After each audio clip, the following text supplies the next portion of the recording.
maza muna auren maza da ba su san me aure ba. Idan kina nema ki san mazan mu da ba su san me aure ba, come to them. Muna magana ne me yake kashe aure. Haka ne zaki auren namijin da zai gaya miki kullu ya hana ki barci da daddare, ya tada ke, ya ce miki kaza a cikin duk sunnonin Annabi sallallahu alaihi wasallam wanda namiji ya fi so shine aure. Amma kuma baya koyi da Annabi sallallahu alaihi wasallam. Shine aure. Namijin da za a ce miki kin dafa abinci ya ce miki ya gode, ya ce miki ya gode ba zai faɗa ba, ba zai taba ce miki ya gode ba.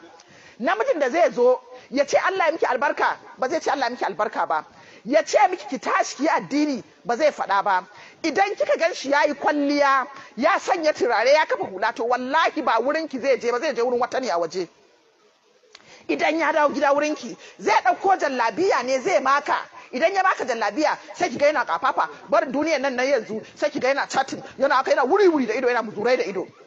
Idan ya fara haka ke kuma ba ko